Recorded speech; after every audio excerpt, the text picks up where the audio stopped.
Bon, je vais me connecter à la machine CIMAPRO et quand j'essaie de m'y connecter, s'il y a eu plusieurs connexions, il va demander quelle session choisir. En général, la plus ancienne, 13 jours et 16 heures, c'est celle qui contient l'API et il vaut mieux la laisser tourner. L'autre, elle est plus temporaire, c'est s'il y a une deuxième personne qui se connecte dessus. Aussi donc, s'il y a quelqu'un déjà connecté sur la première, il va ouvrir une deuxième session et la deuxième session, c'est par exemple, c'est celle-là. Là, on voit qu'elle contient rien, elle peut contenir un CIMAPRO.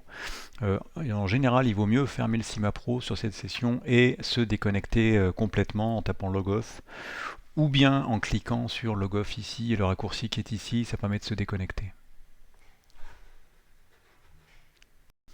Donc, ayant fermé la deuxième session, je vais me reconnecter à la machine CIMAPRO et là, si personne d'autre n'est connecté à cette première session, je tombe sur la première session. Et là, je vois qu'il y a un choix d'utilisateur. Donc ça, c'est la nouveauté par rapport à avant, c'est qu'on doit sélectionner quel est l'utilisateur qui est en train de travailler sur ça. Donc il y a manager, c'est en gros le manager de CIMAPRO qui peut créer des utilisateurs, les supprimer et les configurer leurs droits. Il y a un utilisateur qui s'appelle API qui est utilisé par l'API de CIMAPRO et l'API qui se connecte, qui est connecté à CIMAPRO, et deux autres utilisateurs qui peuvent être utilisés pour faire des analyses ou créer des projets, etc. Si je me connecte en tant que manager, ensuite j'ai un écran de sélection de quel projet je veux ouvrir. Et on voit que la deuxième colonne, là, c'est qui est manager de tel projet. Donc là, tout le monde est à peu près... Enfin, tous les projets sont gérés actuellement par manager. Et là, je peux configurer qui peut avoir accès à tel projet. Donc par exemple, ce projet Alban Ameublement, là, il est managé par user 2. Et si je clique ici sur user rights, je peux modifier qui a accès. Et pour l'instant, il n'y a que API user 1 et user 2 qui ont accès à ce projet. On peut faire ajouter. Bon là, comme je suis manager, là, je peux ajouter tout le monde. Mais si je fais manager ici, ça me rajoute manager dans la liste. Et donc là, les 4 utilisateurs peuvent accéder à ce projet. Et je peux choisir de mettre set manager pour, voilà, pour manager. Si je fais set manager, c'est manager qui va devenir le project manager de ce projet. Donc il y a une différence entre le manager CIMAPRO, qui est manager, et un manager de projet qui a des droits sur le projet uniquement. Donc si je clique sur OK, voilà, maintenant ce projet est géré par manager. Bon, ensuite, je vais ouvrir un projet, par exemple le projet Agribalis 3.2 qui devrait s'ouvrir rapidement parce qu'il n'y a pas grand chose à l'intérieur, à vrai dire, il n'y a rien. J'expliquerai juste après la différence entre projet et bibliothèque. Et quand je l'ouvre, voilà, je peux accéder au procédé, je peux accéder à différents... Et il y a un truc important à comprendre sur un projet, c'est qu'il y a la sélection des bibliothèques que le projet peut utiliser. Par exemple, là je clique sur méthode et je vois que j'ai pas de méthode. Ça veut dire que dans les librairies, dans les bibliothèques, je n'ai pas coché méthode. Donc il suffit juste que je coche méthode. Et ensuite, quand je reviens sur méthode, je vais avoir les méthodes qui vont être disponibles.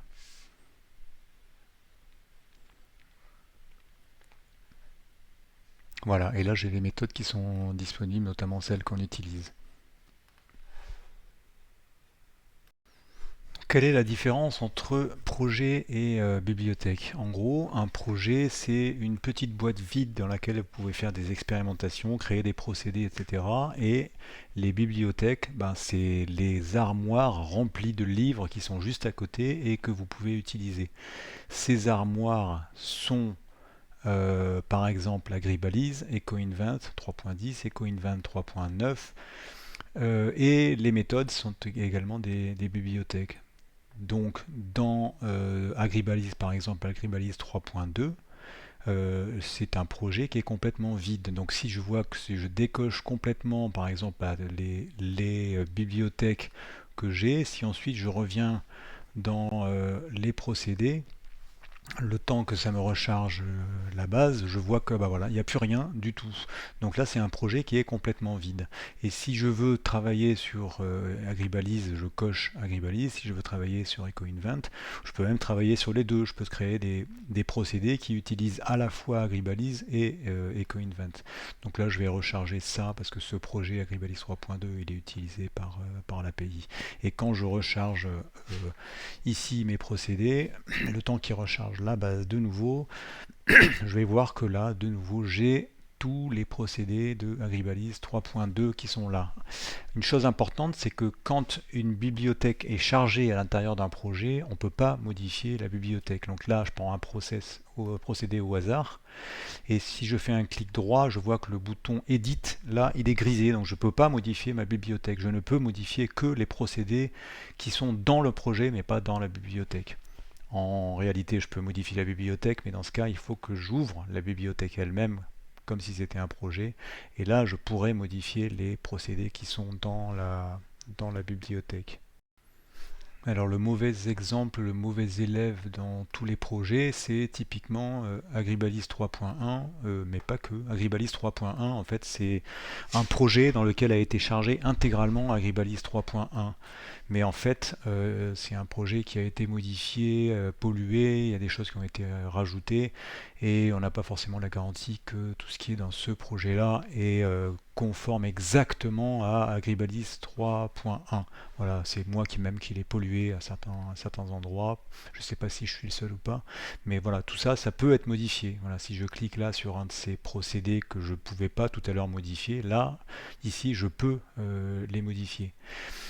Donc c'est le cas d'Agribalise 3.1, c'est aussi le cas de l'ancien EcoInvent 3.9 qui est ici, qui est EcoInvent 3.9 chargé intégralement dans un projet, mais ça a été corrigé. Maintenant on a EcoInvent 3.1 ici disponible sous forme de bibliothèque pour des projets qui ont besoin de l'utiliser. Alors je vais faire un tout petit aparté sur la gestion des utilisateurs en tant que manager. Donc là je suis connecté, on le voit en bas, en tant que manager à Cimapro, et il y a un menu quelque part qui s'appelle User Management. Voilà, dans User Management, là on peut créer, on peut déjà voir qui est connecté, donc lister les sessions. Voilà, il n'y a qu'une session actuellement. C'est manager, c'est-à-dire qu'il n'y a pas d'autre Cimapro qui utilise un autre utilisateur. La liste des utilisateurs, elle est là, donc manager, voilà, il est là. Il y a user 1, donc là on peut créer des utilisateurs, mais en fait c'est pas tellement la peine de les créer. Et ici, il y a un truc important, c'est qu'on peut configurer quels sont les projets auxquels par exemple user 1 a accès. Donc là on voit qu'il a accès à tous ces projets et bibliothèques. Et si on fait add, voilà, on peut ajouter si besoin tout. Bon là il y a tout déjà. Ah non, par exemple il n'y a pas celui-là. Donc si je fais select all, voilà, je fais select all et donc je rends tous les projets disponibles à user 1. Et je peux faire la même chose avec user 2 au cas où c'est pas le cas. Je fais add et je fais select all. Apparemment là c'est déjà le cas. Et je fais OK et ça enregistre. Et pour API, pardon, hop, pour API, c'est à peu près le cas aussi, mais bon, l'API n'a pas besoin de tous les projets. Bon, je fais quand même select all, voilà. Dernier point important à mentionner, c'est l'aide intégrée à Cimapro. Donc dans le menu Help, ici, le premier élément, Cimapro Help, ben, en fait, on peut avoir beaucoup d'informations. Par exemple, si on cherche, voilà, j'ai cherché Cimapro Manager, on a des résultats de recherche et puis on peut voir un certain nombre d'items. Bon, même si c'est une aide correspondant à une vieille version de Cimapro, elle reste valable et elle permet d'avoir beaucoup d'informations intéressantes, quoi.